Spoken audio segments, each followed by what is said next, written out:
is where it starts becoming spicy already. Okay, so yeah, I wanted to play the decks without any changes and then try improving them afterwards. So let's just search and see how this goes. We're starting off with the red-green dinosaur deck. And I found Yokai, who is also rank 1. So I guess we get a fair match here. Hopefully they're also on an unimproved version of their deck. And this seems like a keep, a 2-lander with a Drover of the Mighty already being able to accelerate me. And this is quite the strong thing to play on turn 4. So that is definitely a keep. I think these are my ability to play instants and sorceries during my opponent's turn, though I guess I won't really be making too great of a usage of it with the red-green tap out for the biggest dinosaur possible every turn deck.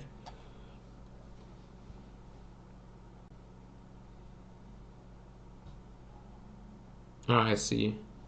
When you open up enough cards that you already had, you get to open the vault and get wild cards as a reward. So basically you're dusting your multiples. Okay, let's take these out for now. Click to remove swap, yes. To see if that speeds up the game, and then as soon as I start keeping open this abrade, I'll bother with the stops. So Drover turn 2. And they're on some kind of blue deck, though. Even if I knew exactly their color combination, I haven't studied the pre-made decks in too much detail. I would expect the Merfolk deck to be quite popular. I think Merfolk was like one of the best archetypes in the block constructed thing that they had previously, without Amonkhet and Hour of Devastation. So they are on blue-green but haven't played anything yet. That is quite suspicious. And I appear to be missing my land drop here, though Commune with Dinosaurs can find me a land. Though, well, there's the land that I was hoping for. Not certain if I ever need double green or double red in my deck. Let's just pick the green source. If there's more Commune with the Dinosaurs open, then I guess these could be useful. The forests. And now I have to decide between attacking for 3 and playing a 2-drop, or getting my 3-drop onto the board. With Mouth to Feed not even being... I mean, it's the most pressure I can put out, but it doesn't enable my Drover of the Mighty to be a 3-3 yet. It still seems like a better play. I don't really see myself using this Ranging Raptors in any efficient way anytime soon. Like, I have no enrage synergies going on, and my opponent has not played any creature that wants to attack.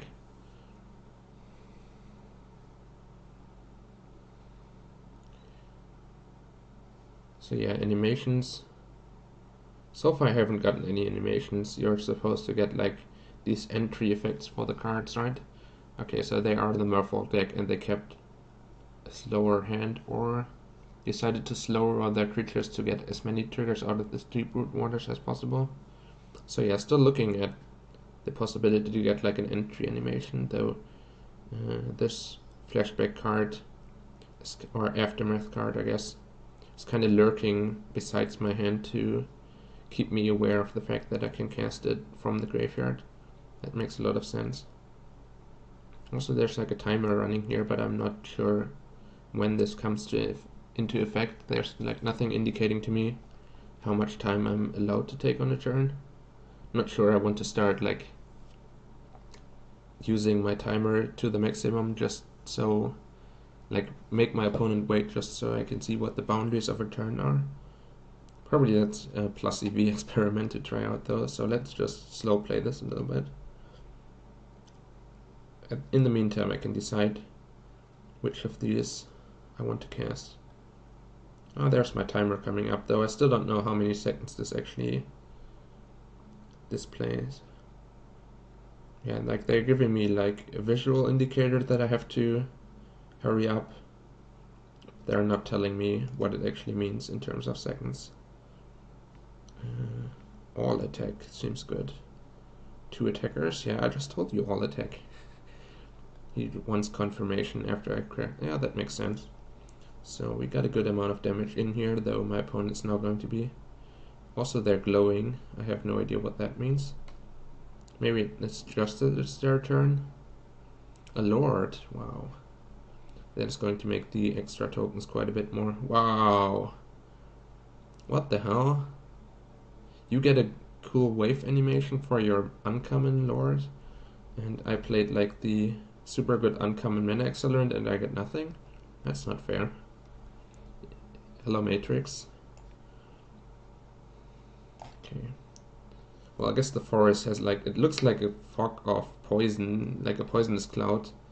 I have no idea why that would be associated with a forest. Maybe it's supposed to be like leaves. Like you throw down the forest and leaves are blown up into the air or something. It looks candy-like. That's an interesting... I can tap this for green mana manually instead of just letting the program tap for me. Guess we want to float blue mana because blue mana is cool. Also, we get to see more of these symbols. Can I undo this somehow? No undo. Oh, there's undo. Full control enabled. Wow. I'm a professional full control gamer now.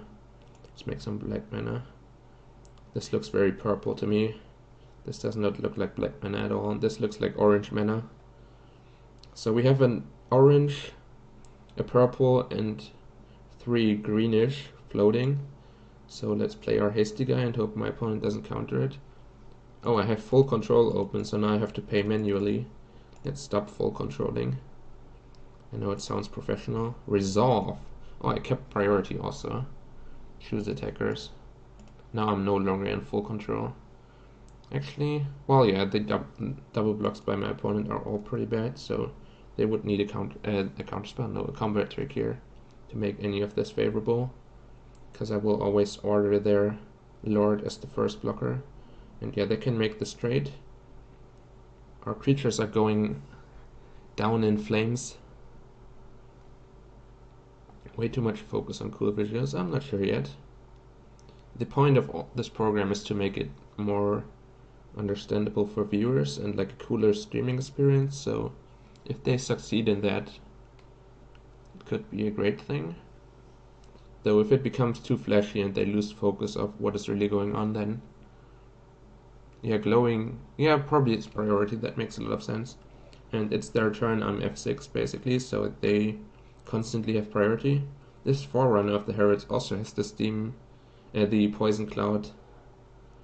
I guess it's just the generic green card animation, because it showed up for my forest and their Forerunner of the Heralds.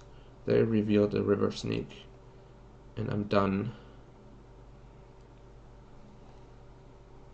So a braiding here seems very favorable. They are almost dead at this point. Then they have to... I guess they're always going to end up dead. Yeah, they block here and die. Sure. Yeah, okay, it's offering me this mode even though there's no way for me to use it. Sure. I guess that's just the way that modal spells are on Arena.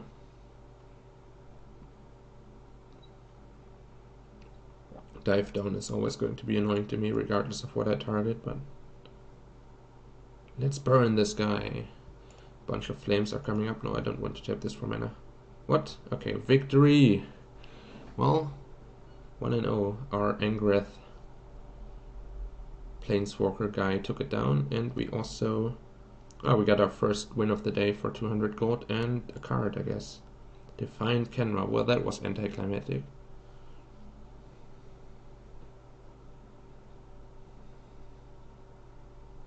Yeah, I guess if I haven't chosen a mode or a target yet, like maybe I was trying to cast it on an artifact and artifact is not available to me, so I can change my mind. That makes some sense. Okay, so I claimed my prize. Now I have a Defiant Kenra and 200 gold. And I think 200 gold, let's go to the store. Yeah, 200 gold seems to be 1/5 of a pack.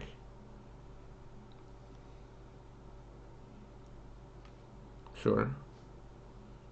And I wanted to revise the red-green. I think it's pretty annoying that, like, it's nice to have a visual overview of my deck, but it's annoying that I can never have the full deck on screen, or like barely. Either the text box of my lowest card is cut off, or I scroll down, then the top row is cut off. So if I want to take like a screenshot of my deck or something, I can never fully get it on screen, and there's no way for me to like pull up or down any of these boundaries, I think. At least I don't see one. Like, there's no customizability here.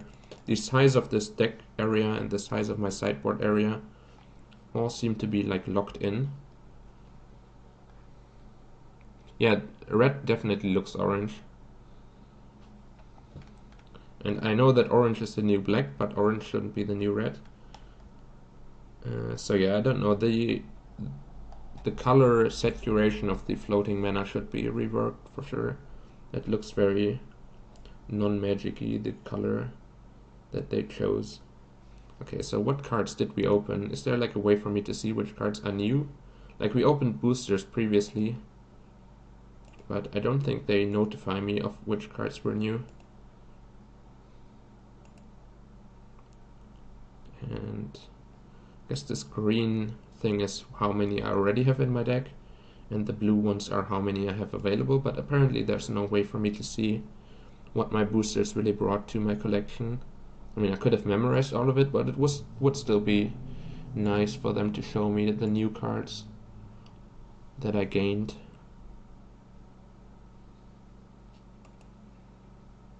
So I guess I just have to check out here whether I immediately see something that looks appealing to me. Yeah, this World Shaper we opened, though, doesn't seem like a great fit for the dinosaur deck. Also, I don't really know yet what kind of metagame we're expecting to face. Verdant Sun's Edificer seems like it's worse than a Sifter Worm, though obviously this has all the dinosaur synergies going on with it, but I would prefer to throw this out of my deck and make my deck slightly leaner, because this late game already seems quite good, and we should be able to go over the top of most opponents. So like an efficient removal spell for the early game would be something I'm looking for. Actually, Fiery Cannonade seemed surprisingly useful here as like another Shake the Foundation effect, though I guess too many of my... Yeah, the 2-drop suite here is not really well set up to take advantage of it, though if you have like a higher density of ranging raptors, cut this for as better, and like only play Drover of the Mighty instead of Naga Vitalist at some point, then maybe this becomes an asymmetrical effect that you can take advantage of, improving your Merfolk matchup and then also triggering your Enrage. Though yeah, currently it doesn't seem like the thing I want to add. I think like just the Magma Spray or something should be good. Probably a second Abrade, but I don't want to start crafting cards with my wild cards yet, because I can still open them in boosters and then use these wild cards when I'm really in need for something. Yeah, the text could be larger rather than making the borders larger, I agree. Though for me the text size, at least in the preview, is fine. Also, the artwork resolution is much higher than it was in Magic Online, as far as I know. But yeah, I would also prefer for this deck building box to at least be customizable in size. I can't do any kind of like zooming in and out, can't make these cards bigger or smaller, can't make the total size of the window bigger or smaller. Okay, so I think Magma Spray is a decent improvement. It's probably even better than Ryle. I guess then we lose out on the Needletooth Raptor synergies that are currently available. Okay, let's just have 2 Magma Sprays. That should also improve our aggressive matchups. And let me check. I guess this is lands. Some kind of Lotus. No? Is it just wild cards, I guess? Oh, no, this is add lands. Oh, this button suggests lands. Well, what? What the hell? I just had 25 and now it went down to 24, right? By suggesting, so it suggested to me to cut a land? because I made the mana curve a little bit lower. How many cards do I have in my deck? Did I just go to 59 or do I have 60? And where do I find out? This is a nightmare. Ah, there we go. I have 23 creatures, 12 non-lands, and 24 lands. There's no total anywhere. I mean, I can add these up, but like, how are you not showing me like a 59 out of 60 or 60 out of 60? How is that nowhere to be seen? Chad is not a fan of this. Okay, so we're now at 59, if my count is correct. So when I asked Arena to suggest a land count to me, it just cut a land for me and made it so my deck is 59 cards. That also doesn't seem optimal, though I guess we can add like a second Hashep Oasis. That should be like slightly better than... Wait, what the hell? I just added Hashep Oasis and it cut a forest?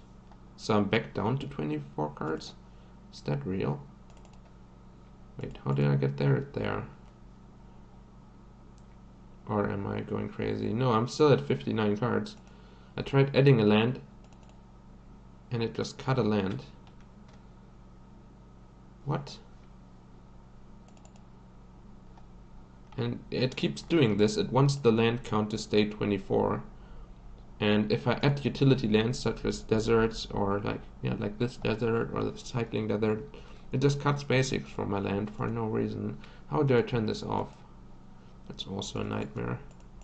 I mean, how do I get to 60 cards? I guess I have to... I can turn suggest lands off. And then it stops hindering my deck building process. I would expect this to like give me one suggestion and turn the deck into what it thinks is perfect. And then if I make changes after that, then at least let me make my changes and don't just mystically evaporate basic lands from my deck. That seems like a pretty rude thing to do. Wait, oh, it's single click to add and... What? Yeah, single click to add and single click to remove. I was double clicking to add. That's just something you get used to, and I guess it's like a single click faster, so this shouldn't be a double click. It's a double click on Magic Online. Yeah, so as long as I have suggest lands clicked, it keeps making changes while I'm making changes, so it does allow me to manually add the lands that I want, but it also overrides those changes by changing something else. So you're like trying to get to your dream mana base and it keeps running away from you. You're like a horse chasing a carrot or something, running after your optimal mana base. Well, now I have 25 lands and I think I can live with that. I'm still slightly vulnerable to flooding out, maybe? No, I guess I do have all these 6 and 7 drops. Let's run it like this. I guess I haven't made many changes now, but I didn't want to use all my crafting credit. Maybe I can see if I have some powerful rares left over that I don't want to keep on the sidelines, but we failed to open any mythic rares, so that is probably not the case. Now my visible deck list at the bottom somehow disappeared. I'm not sure how I changed. I guess this button, okay. So this changes from a deck list mode to a deck visual mode, which is pretty useful, only that this deck visual is like so awkwardly sized that I can't really take full advantage of it, so I guess deck list is what you want to be using most of the time, whenever possible. Hour of Devastation could go with our more controlling plan, but most likely I have some mana accelerants on my own side of the board, so I don't really want to do a full board wipe. Something more precise, like a Shake the Foundation, should be better for me. Automatically optimize land count. Yeah, that's probably too clunky and too long. But still, I think they should just optimize it once when I click the button, and then as soon as I override it, they just stop making any changes and let me do my thing. Like the suggest land count feature should disable itself when I make changes. Or maybe give me like a notification if I have made a bunch of changes, and then at the end of it it's things like, hey, you're a new player, you made some changes that are probably not optimal. It could give me like a pop-up that says, hey, maybe you should make some more changes to your land count. Do you want to re-enable suggest lands or something? I don't think they should like take free will away from the player and just make changes without their knowledge. Like, it wasn't even apparent to me that they kept making changes. There was no visible indication. Like, the number of basics went down, of course, so if you pay good attention, you see it. But they, like, just decide that that's the thing to do over my head. So, not a big fan of that. I guess this Vizier of the Menagerie could be like a sub. And card advantage engine, same thing for like treasure map and Vanquisher's banner. I guess treasure map both accelerates me into my top hand while also making it so that I have lower chance of flooding out. That actually seems pretty appealing. And there's probably some bad card here that I can get rid of that is less impactful. Functioning blow seems pretty clunky, but maybe some people just snap crafted a scarab or something and just want to run me over with that. And then our puncturing blow says no to that. Okay, for that splitter you're out. We're officially a ramp deck. Let's try out the very slightly changed red-green dinosaur. Sun Empire is what... Wait, what? I wanted to play this. Oh, I clicked on it and it was already my selected deck, so it showed me all the other decks. Big name streamers get extra contents, 8 packs plus whatever we see is probably a wild card over regular beta participants. I'm not a big streamer. That's what you're telling me. I'm very sad now. I thought I was a big streamer. No, obviously not. But, no, I mean, it's fair. They have to be ambassadors for the game and show off more of the functionality right away, and we have to show the reality of the peasant lifestyle, the free-to-play grind, starting at nothing, working your way up. I have no idea what these clock symbols are, though. Like, I know many of the like triggered and activated abilities of different types have visual indicators. Many of the keyword abilities, like this trample thing, like this, looks a little bit like a bull. Probably it's like a nickel bolus or something. Signifies like an angry creature that is also I cannot hover over it. Now my opponent is hovering over my hand, or why was there like a silver border?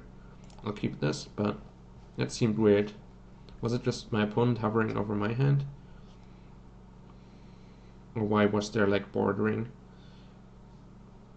You're over your max hand size 7. You will need to discard at the end of turn. Okay. I guess I'll fix that by playing a land with more poison cloud action going on. ETB trigger? But this doesn't have an ETB. Oh no, it does have an ETB trigger. Yeah, maybe you're right, but there's no explanation of that. No, this has a clock also. But this doesn't have an ETB trigger. It has a combat trigger. I guess it's some kind of trigger, and all triggers have this. This seems like a very favorable card to play Shake the Foundation against, though. So I guess we accelerate into Needletooth Raptor, get this Chandler Initiate to a little bit more toughness. Poison Cloud action still going on. And 3 red counters. And then we get to wreck this Initiate's Companion with our Shake the Foundation, hopefully. Sacred Cat, that's more Shake the Foundation fodder. As well as a Raging Sword Tooth, I guess. So I still have no idea what the clock is, because triggered ability, or like enter the battlefield triggered ability would make a lot of sense. I guess it could be all triggered abilities. But then also, yeah, I'm not sure. No, then this should have a, because this is an Enrage trigger. I guess Enrage has its own little symbol, but it's only visible when I hover over it. Yeah, I have no idea. Like, the point of these icons should be that it makes things more clear, right? So that you see like an icon and you go, yeah, I understand. This makes a lot of sense. Thank you for giving me an icon instead of a bunch of text, because now I understand this better. But here all the icons are like causing more confusion. It has like the enrage icon, but only if I hover over it and not anywhere near the card. And so yeah, it's set up for the Raging Sword Tooth blowout though. Well, normally it taps mana for me, but when this was my only red source, it decided that I still had to manually approve the activation of this General Initiate. That's interesting. Pouncing Cheetah, end of turn, sure. So there seemed to be some kind of some kind of green-white aggressive deck. I guess they're just cat tribal, because all of these are cats. I'm taking a ton of damage here. I think it's still favorable for me to just take it all and then set up for a Raging Sword to completely wipe their board.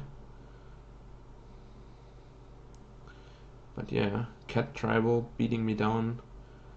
That's a good answer to Sacred Cat, though now the Sacred Cat is just going to be dying collaterally to my Sword Tooth. As long as all of this goes well. Yeah, I always have to approve the General Initiate ability manually. I guess now the Enrage icon shows up. So Clock could, and this has all the icons explained basically, because they gave all the abilities to the Samud. Am I willing to trade this for like another Pouncing Cheetah? Or a Slash of Talents or something of that sort? Probably. Okay, or we get 2 free damage in. So this has Haste, which is a star with a swirling tornado thingy going on. Vigilance is like, what the hell? Like a lantern with arrows coming out of it, and a weird cloud thingy. Vortex. Double Strike has 2 swords with a red spiky haircut. I guess it's a sword swinging animation or something. It does look like a haircut to me though. Some kind of techno kid with 2 swords as a face. And Flash is also a star with a vortex, with is the same animation as Haste. What the hell? And the same icon as Haste. Yeah, none of this makes a lot of sense to me. Okay, so I guess Clock being a triggered ability is correct, but it is all triggered ability, not just enter the battlefield. Sakama, yeah, I guess we can check our collection for Sakama after this match. So, still have no idea how much time I have for my turns. And there's like, what the hell is this? Oh, it's an exile. There's like a black hole of nothingness going into the exile that is constantly animated.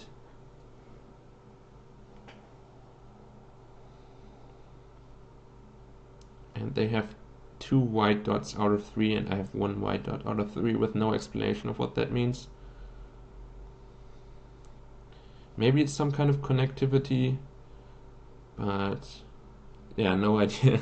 Non-keyword triggers looks like. Yeah, that's a very easy to understand icon, right? Non-keyword triggers. Well, I'm running out of red mana though, that's slightly unfortunate, because this is my last activation. Though I guess we still just run out Samud and get a bunch of damage in. No combat. 2 attackers. Just try to get my opponent dead while they're out of a board position after I 3-4-1, well, 3-4-0 with their board of cats. Yeah, more sacred. What? Oh, Embalm was like, what? Sacred Cat? Oh no. Well, Regal Clerical is scary out of the all cat deck.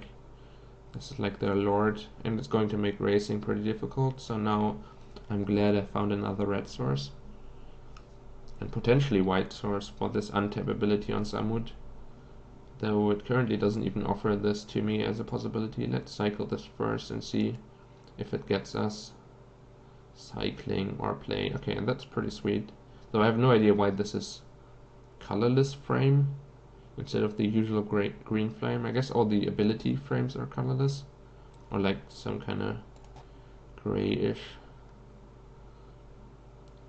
Poof, there, and we drew into a tapped land to reward our excellent sequencing, or at least like cycling it on our turn was rewarded. So now I don't really have any favorable attacks anymore into this board. I'll just keep this Samut back, which stops all the cat attacks, and then try to shake the foundations and magma spray to take down all the cats next turn, which should lead to lethal. Or I guess shake the foundation alone already triggers my Needletooth Raptor. And then I shoot down the Caracal and all the other cats died to the 1 damage. Yeah, the timer exists, but I have no way of knowing what this timer means. Thinking, okay, we can chat, though my chat interaction is limited to only these 5 in very Hearthstone manner. They also don't have a sorry. The most BM of all the emotes in Hearthstone was sorry, and they later nerfed that emote by removing it from the game. End turn. What, I can't end turn? There we go, I can. Just not while having my chat menu open, that's slightly clunky. Also, what is going on here? Oh, I can click on this and then I get dust. That's not the flashiest animation I've ever seen. Like, you would expect like a flower to open up, or maybe like there's something inside or something. I'm not even sure. But yeah, whatever I click on, there's just some dust coming up. So maybe we need to go through here with a vacuum cleaner or something, so we get some nicer animations. Oh, they're waiting for their Initiate's Companion to resolve, so that their poisonous cloud of green spell resolving can show up. Also, I'm timing out during their turn, sure. I have no idea why these stops went active again during my opponent's turn. I thought I had them disabled, but somehow... What? Attackers? Why do I keep getting priority? I didn't... Can mute them. They seem to be red and angry that they have to wait for me, which I can understand. And now all the stops are being used, but I have no idea why. And they have 2 clocks now instead of the 1 that they started with. Not sure if that means they get more opportunities to time out, less opportunities to time out. Maybe I've kept them waiting so much that now they get the permission to slow play or something. That seems like a pretty dumb system. No idea what's really going on there. All I know is that I'm wrecking my opponent here with this Shake the Foundation. But okay, we won again. Dinosaurs seems strong. Also, a bunch of board wipes against the cat tribal deck seemed like a good strategy. And why am I getting these? What? I thought I had only 1 of these daily. Somehow I have a second one. 2 out of 2, but previously it was 1 out of 1, I think. And we get another disappointing random card on top of our 50 gold. The last one was 200 gold. That seems like a weird way of scaling up. Like, give me 200 for my first one, then 50 for my second one. What kind of reward is that? But yeah, I want to claim it. There's no way for me not to claim it, so why do I have to click this? If it's already on my screen, I guess it just goes away wherever I click. Weird things are happening here. And we have gems available. I guess I have 0 gems. They can be purchased in the store, which is just a lie. Currently they cannot be purchased in the store. So, done with our Dino deck, but we wanted to take a look at Sakama. New deck. Can I search for Sakama? Nope. I guess I have to enable unowned cards for that. Oh no, Sakama doesn't have that many abilities. I think you meant Zetalpa. Zetalpa is the one we want with all the abilities. Though I guess none of these icons show up in my inventory or my collection. So how am I supposed to learn these, the meaning of the different icons, if they only show up in-game? So I would have to craft Zetalpa to take a look at it. I think I'll pass on that for now. Let's try out the other decks. Invalid deck. Would you like to save an access anyways? Okay. How does it ask me a yes or no question and my answer is okay? Well, I guess I'm just that apathic that like I care so little about the input that I just say okay to anything, even if you ask me a yes or no question. So I guess Merfolk's our next stop. Looks like a pretty sweet